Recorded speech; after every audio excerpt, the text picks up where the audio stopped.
when your kid is connected online, they are connected to every bad guy in the world. Now stop and take a breath, breathe that in, and say it to yourself. When my kid is online, they are connected to every bad guy in the world. Now, how do I make parenting decisions? And we'll tell you, don't worry about it. Not that we'll tell you what to do, but we'll guide you in your thinking.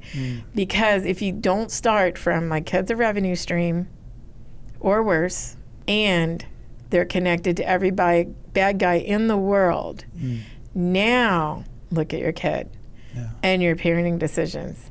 And then think about them with an informed mind, not a 1970s model.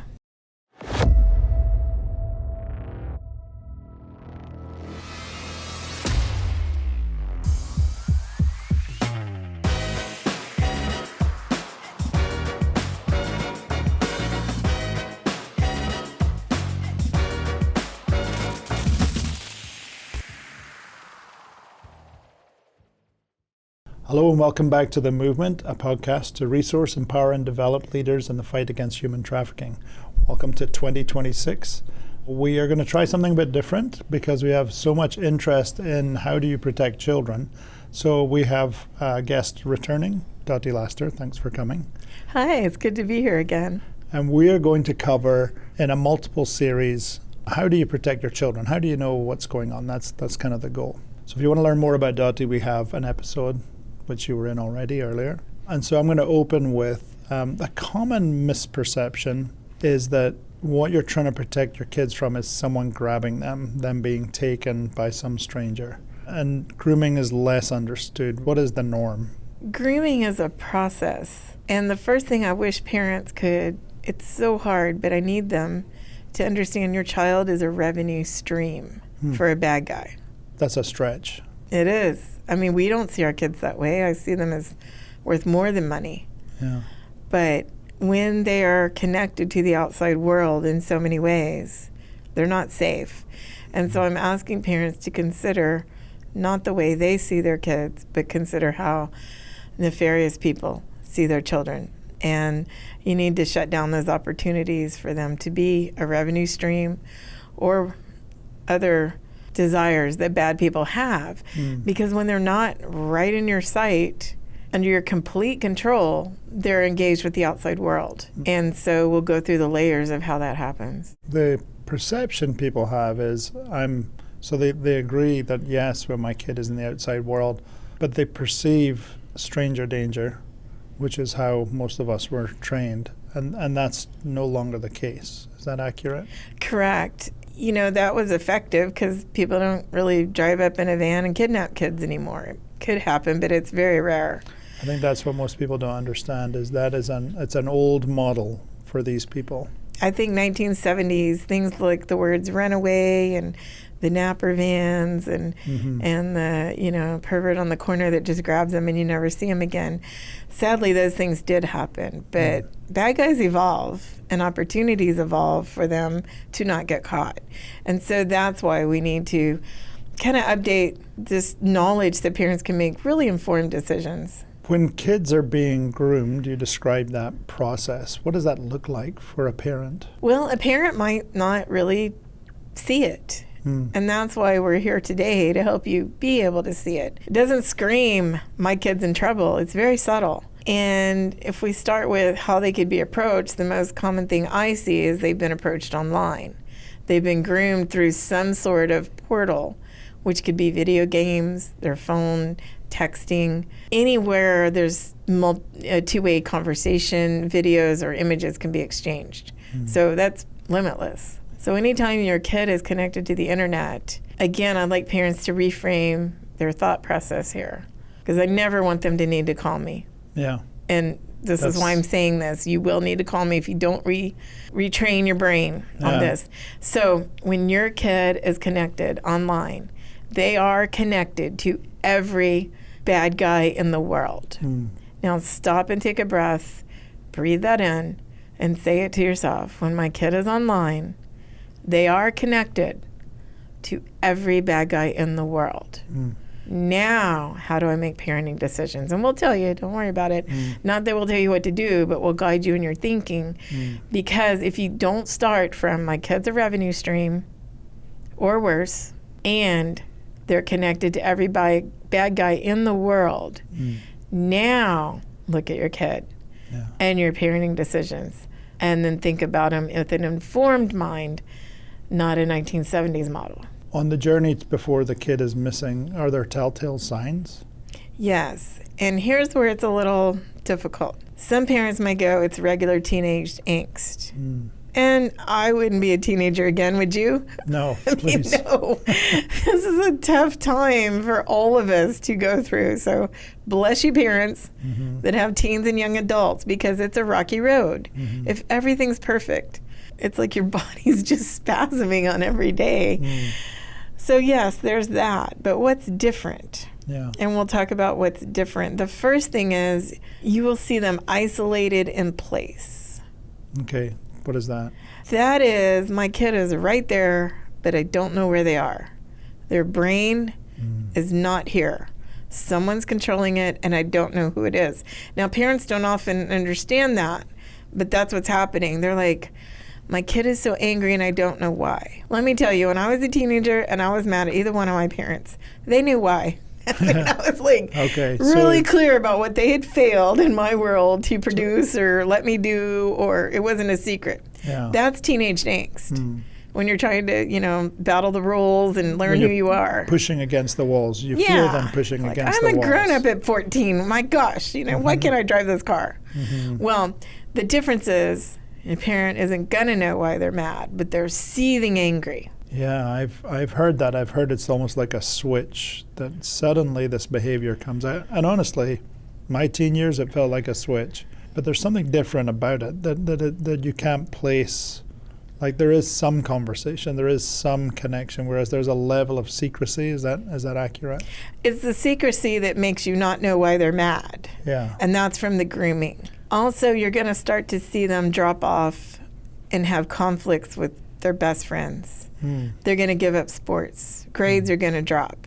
These are the indicators I'm looking for when a parent calls me to try to figure out what's teenage angst and what is super red flags. We better urgently check in, find out, interrupt, disrupt what's going on with this child.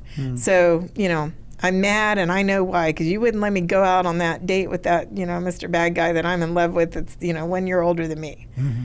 We know why the kid's mad on that one. This one, they just look at me angry. They won't talk. They go in their room.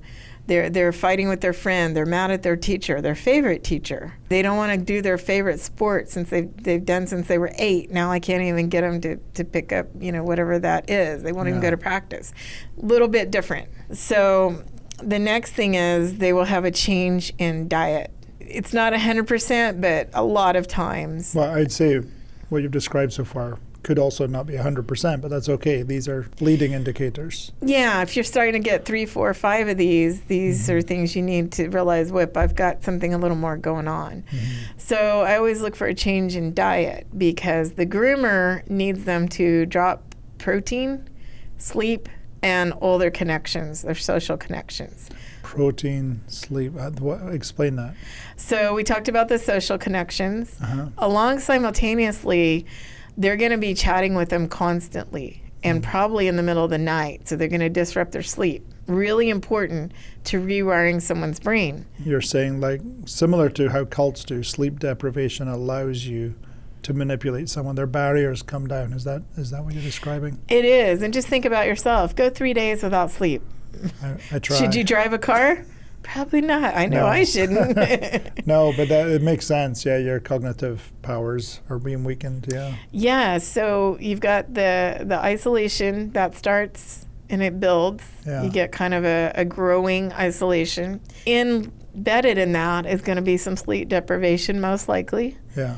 And the way you check that is go spot check your kid at 3 a.m. If they're on the phone with someone, you've got a problem. And then to further manipulate that brain, they need to change the diet so they're a bit protein deprived. So they may all of a sudden gone from eating meat to not, or saying, well, I need to lose weight, or just starting to have not interest in all kinds of things, including food. So how is someone getting them to do that, and how are they doing that? Well, that is the messaging, the calls, maybe even in person. They are subtly rewiring their target's brain. So they get them to think about food relative to weight or relative to health, or what is that? Whatever works for that particular person. So it could be, if one kid's a little chunky, yeah, they're going to go for the weight. And especially as a teenager, we all go, right. Our body is not really what we're used to. It changes. And body type is a real good way to manipulate someone. Because even as you're a teen, you could be beautiful, but you can't see it. I mean, I look at my pictures now, I was like, and to think I haven't given anything to have that body back. I think everyone does that when they're older. You look back and go, why did I think I wasn't, So anyhow, I thought that was a bad hair day. Are you kidding? That was awesome. Yeah. So anyhow, you can easily be tricked. You don't have any life experience yet, and you don't have that look back like we do now. So you've got those multiple manipulations going on.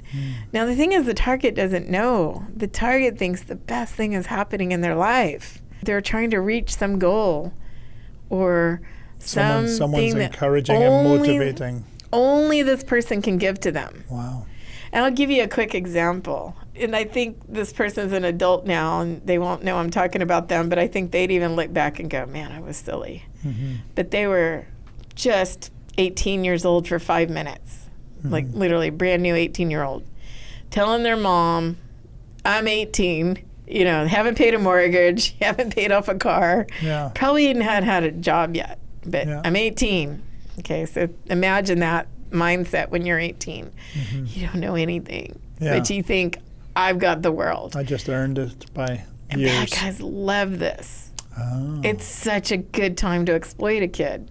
Why is that? Because parents have no legal authority to hold them against their will now. Yeah. Scary for a parent, because your kid's not grown up just because they had a birthday that says now you're 18. So anyhow, in this particular case, beautiful young woman, not strikingly beautiful, but commonly beautiful, and 18 years old for 5 seconds, and her mom drags her literally by her ear into my office and says, help me.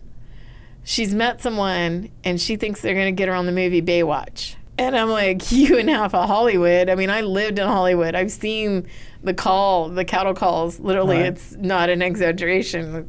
People lined up around the corner. Sure. You'll see people you recognize from TV standing in line to get their next part. So, that are also waiting tables, down the road. So this person comes into her life and says, only I can get you into the movie Baywatch. It sounds like a lofty goal. So I ask her, well, have you done any acting? No. Do you have any professional photos? No. So this makes sense how? That you are going to be in Baywatch. Well, he says he can do it, and he's going to pick me up tomorrow, and we're going to Vegas, and he's going to get me in the movie. And you can see why her mom dragged her into my office now and is freaking out. Sure. I mean, a parent's worst nightmare. And I look at her and go, oh, honey, I lived in Hollywood.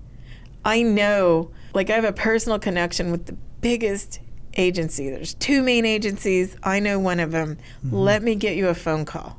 No. You can't do that. You can't do that. You'll mess it up. Only he can do it. There's your giant red flag. Here's a woman who knows how to get you connected to the people that could actually get you into the movie. So that's a good one. From turning that into a point, it would be that they're being promised something that is clearly not possible, be it whatever, music, film. Whatever this goal this child had. Yeah, whatever it is, their dreams are. And only they can do it. That's the giant screaming red flag. Okay. Not someone who could actually do it. Right. But only this person could do it. Only this person she's going to jump in a car with and drive across the country to Vegas, of all places. Close to Hollywood, but not quite there. Is that a common thing, that there's a point of exit from the family? Yes. Okay. And that's what the previous things we discussed are preparing for. For that moment. And what's interesting, I think, from the experiences you've shared and the things we've been through, it's not a 1 week process. It is whatever that victim needs. So it can go as long as it needs. I have seen them go, I think the longest one that I know of that could be longer is 18 months. And then sometimes we'll find them go back years once we get more information. Right. So 18 months of acting grooming I could document. But then sometimes later, years later, the victim will come back and we'll find out it's even longer. What's the victim's awareness that this could be grooming? Not at all. I always say that the victim and law enforcement are the last people to know this. And it's not ditching law enforcement. It's just that they have to have proof. Right. And they have to have proof of a crime, which I hope we get to them before that happens. So they're almost kind of the last tool in my toolbox. Okay. So so it's really, what would it be described as? Is that exploitation? Or is grooming, what does it legally sit under, or is it just grooming? Well, if it's a minor, there are some laws starting to come online now that do address it. If it's an adult, it's a little bit difficult. That's why they love that target of she's been 18 for a day. Interesting. They'll wait for that day to go pick her up or him. You know, they're really vulnerable, that 18 to 20-year-old range, because they really haven't been an adult yet. But the law recognizes them as such. So I get a lot around the age of 15. And then my next group is that 18 to 20 that I get a lot of. They're maybe going to college, maybe stepping out the door. Yeah. And it's so easy for them to fall, from the nest, because they aren't really prepared for. I love this world. I love my country. I totally love my state, but it's a harsh world for children, teens, and young adults. We don't make it safe for them yet, and I really want to do that. Yeah. They should get to make the normal mess-ups. That's good. But right now, the mess-ups could be life-ending or life-altering. How does a trafficker identify vulnerability in a kid? How do they find kids? How do they know where to go, what to do? I always call it cans of soda. You'll do what?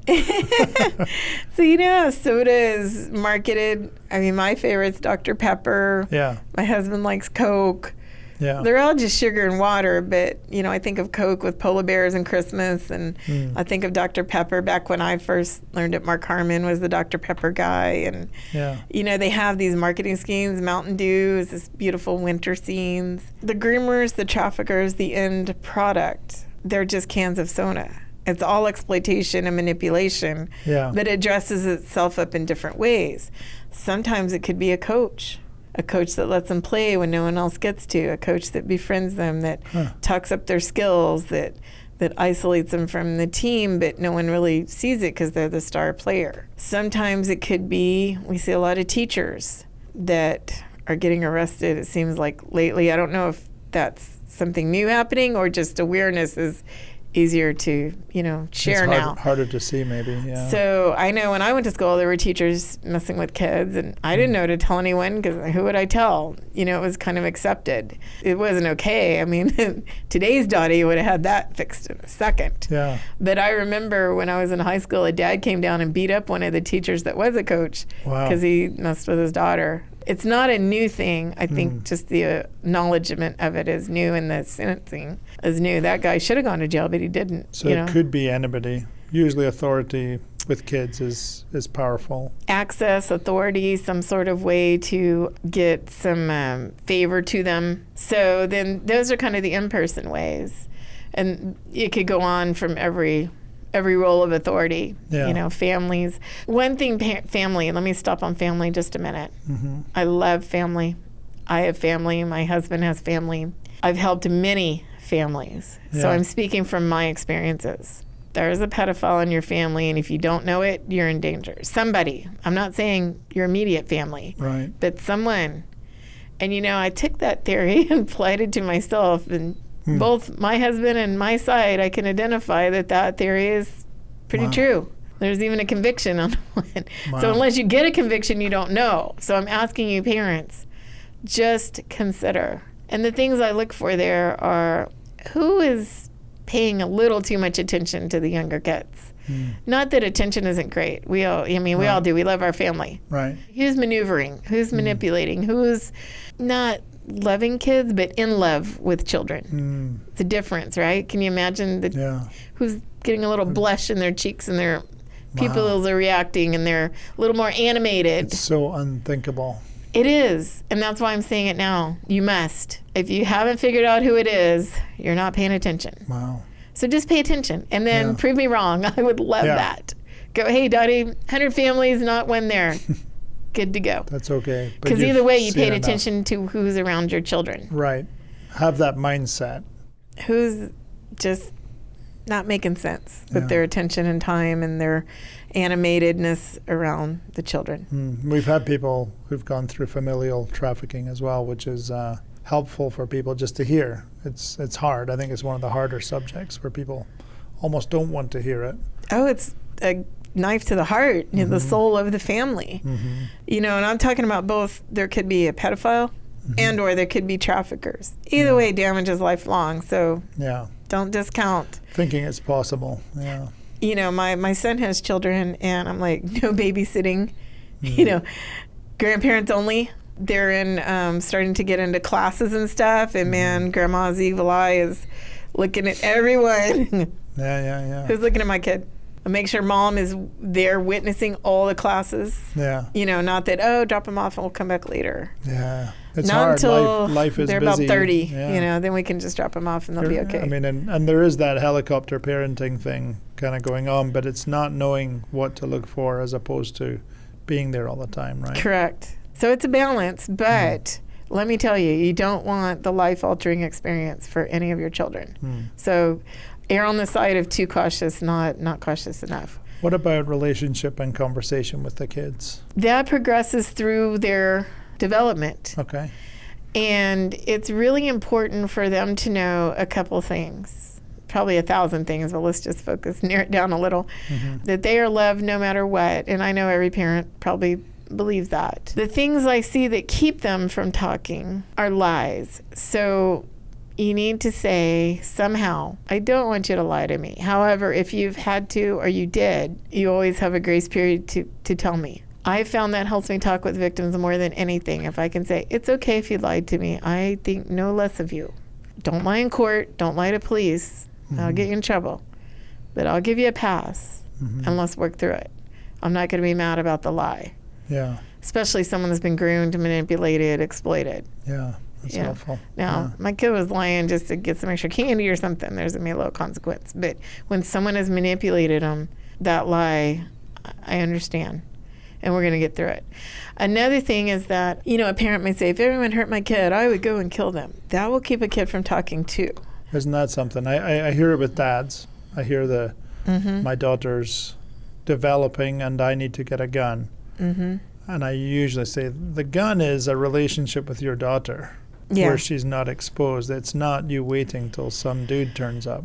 It is. And I've held many a dad back that was going to go do harm, and I didn't disagree with them. Trust me, I didn't. I mean, I'm a mama bear. I've scared myself when someone had my daughter and somebody was threatening her. I was dangerous for a moment. Understand it, yeah. However, the point is the child. You have to understand in their development stages, they see everything from their perspective, not yours, not the grandparents. It's just the way we develop. Our little brains are firing in a certain way at a certain age. And so you have to understand how they look at it. And they look at it as, if I tell anyone, bad stuff will happen. And they so innocently and so beautifully try to protect the whole world, and they're just not ready yet. Yeah. So they have to always feel safe that you can come to them. Yes, they can know that you are on their side and you will defend them to the end of the earth. But just be careful about, them thinking, well, if I tell, then they'll kill Uncle so-and-so because he did something bad to me. Or that'll keep them quiet forever. Or if just the simple, it's an adult telling me, don't talk. Yeah, so here's conversations that you want to work into their lifespan as they get older and older. If you don't feel comfortable with someone at a party, you come tell me. And we're good. We have a word. We have a code word. And then I know I'm going to stand right by you or leave. Right. And then as they get older, you can develop past that. But that's like, as soon as you're able to communicate. Like that's okay to feel that way. Yeah. Don't have to explain it. Don't have to, Doesn't have to be awkward or embarrassing. Just say, hey, Purple. Okay, Purple. Gotta go. And then That's later good. you can understand why. But make it simple for your kid to report to you something, because you don't want them holding that secret for a long time.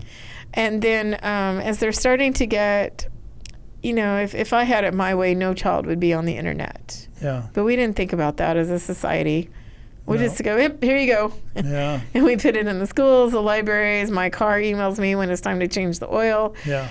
iPods, all these things Everything. are connected. So horse is out of the barn on that one. I don't know how you put that back in. So since we have children on the internet, us as parents, the stewards of their lives, need to manage that. Not just bystand and watch it. Not even just have a little awareness, but actively manage it. I think it's actually become the babysitter, whether that's active or not. People are getting, if I think of my years when the kids were younger, we'd pop a VCR video and they would play over and over. But we were getting a break, and I see it and I understand it. But people don't understand. Even if they think there's no access to the internet, that doesn't mean that there's no access. I'm studying accounting now. I'm getting my CPA, and I think I'm going to wind up in auditing. Well, the key phrase in auditing, which I'm sharing with you parents now, listen here, take a moment, professional skepticism. So I want to turn that to parental skepticism. Not of your children, but of everything that enters their life. How could it destroy the good work I've done as a parent? The great beauty of the innocence of this beautiful soul that was entrusted to me. And when you get a parental skepticism, I think you'll be a wonderful parent. And that doesn't mean you say no to everything. That just means you look carefully and manage what comes in and out of your child's life for as long as possible. I mean, 30 is my cutoff, 30. I think you're probably right. My kids are 38, so. Yeah, my kids are in their 30s, so I understand that line. It's a new line that. It's a good line, actually. I was yeah. pretty involved most of their young adult life. Yeah. And the internet wasn't what it is now. I got a free pass. I didn't have to deal with it in their teens. It was just email and websites. But with this interaction that came out with these smartphones around 2008, parents now have a new problem, as if it's not hard enough to raise a few kids, 1 or 2 or 3, or my son has 4. It's a lot to manage. And so I'm asking you to have parental skepticism. Just because someone, I'll give an example. My daughter looks like she's 12, but she's actually much older. And someone kept pursuing her. Oh, I want to give her swim lessons. I want to give her swim lessons. I want to give her swim lessons. I started looking around, and the person around her was a pedophile. Wow. So she wanted to get my kid, at his urging, away from me for an hour. And I don't know, something bad would have happened, but you were able why to. would I risk it? So luckily, I was smart enough at that point in her life to realize, let me see why someone's pursuing me so hard. And I found the answer. So as kids, and this is a good conversation because I just went through it, the 20s with my kids. What's the right language? Because even a teenager from 13, 14, in my mind 12 was the way we were brought up. At 12, you're starting independence. It's a journey, but you get a lot more room to make mistakes and make decisions. What's the right partnering language with a kid as they're developing and growing to feel like because we're saying, parental, what was your language? Skepticism.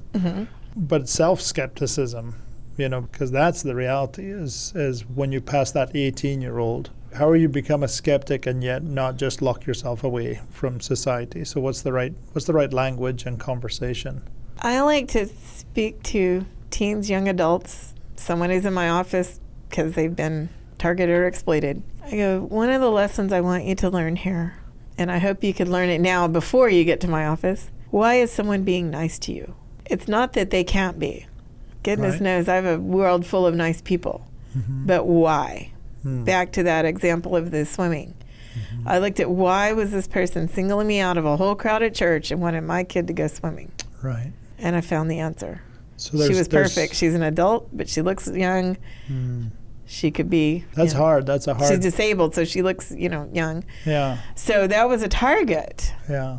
And so all I had to do is go, absolutely no. Thank you. End of discussion. I looked at them with a mom stare of death. They all went away. And we're done. And luckily, I was smart enough. Now, had I gone, oh, that'd be great. I could drop her off, go run my errands, pick her back up. I would not have gotten back the same child. I imagine the language becomes more partnering rather than parenting in time, is because well, there's once they get old freedom. enough, you're helping them raise their kids. Right, So that's you're true. still That definitely partnering. helps. Yes. That definitely helps. But it is. But why is someone being nice to you? Yeah. Does it make sense? Having Is there a reason? healthy assessment. Who's around them? Are they being used by somebody to get you to do something? Yeah. You know, skepticism isn't always no, it's just informed. It's kind of like supporting Observational. the opinion. Mm-hmm. You know, and talk about auditing, you give an opinion if this document is correct. Yeah. Well, you did so because you had some supporting evidence, which, again, back to the swimming, I looked around and I go, yeah, this is not going to pass the audit. Yeah. So we just politely say no. So if you can teach your kids to, and again, over their development, not to just agree to everything, which I did. I was a yes person. I mean, thank goodness I grew up well before the internet, because I would have been in trouble a lot. Not doing bad things, just saying yes to things. Yeah. So teach them that it's okay to say no. It's okay to say, let me think about it. And it's okay to do a little investigation, themselves even, around why someone is pursuing them. It's obvious something's off here, and it's not obvious that something's off here. Yeah. And getting Swim people lessons look innocent. getting people to query what's behind things. Yeah, and so that's a skill you can develop in them over their lifetime. You know, the safest one out there is probably the really mean girl that won't say yes to anyone for dating or anything. Right. Because she's so confident. Yeah. I hate to say it, that girl I probably wouldn't have liked in school, she'd probably get through this okay. So I'm not saying create the mean girl, but I am saying create that confidence that the mean girl had. Well, and She I was think not afraid to say no. people are learning with dating apps. So I think the 20s, people have been going through this because they've had weird people reaching out. That's a filter that actually I think incoming parents are probably able to understand, is like, okay, see that same filter with weird people? Like that thing's coming at your kids right now. And, you know, finances, you know, business opportunities, same thing. If it seems too good to be true. Yeah. Parties. Should you go to that party? Who's Yeah. going to be there? What's happened in the past? You know, Yeah. have police been called routinely to that location? Please don't go to raves and things like that. It's fluid because it hides the Yeah. problem. I felt sad when you said that because I never went to a rave. Me neither. But I always looked at them and went, that looks like fun. Yeah, it's a disguise. Yeah. You know, yeah, a lot of people did have fun, but not everybody. There's a lot Because of bad things in that happened. group that's fluid is opportunity for exploitation Sure. or bad things or whatever. You know, getting them foundation of being skeptical, and I don't mean skepticism as in someone that always says nothing's real. No. Right. Skepticism is just supporting your information with some evidence. And that won't hurt them ever. What if they're making an investment later in life? What if they're buying a home? You know, what if they're getting married? If they use that framework. General wisdom, probably. Yeah. I'm not going to say common sense, but I'm going to say general wisdom. Just a process that vets what their decisions are and things that are possibly life altering. And so anyhow, you know, even medical, second opinion. You know, if you're going to date someone, well, is there someone that knows him that can vouch? It's okay to go through those processes. I know as teens we think, oh my God, you know, a day is a year and a year is forever. And you find out much later in life that a year is very quick. I've also looked with my grandchildren to not encourage them to be the big girl and, oh, you're so grown up, and not hurry that. And it's in our language. I have to catch myself all the time. Like that's the valuable thing. Yeah, to move to that next stage. Enjoy No, your you're perfect age. right now. You're in no hurry.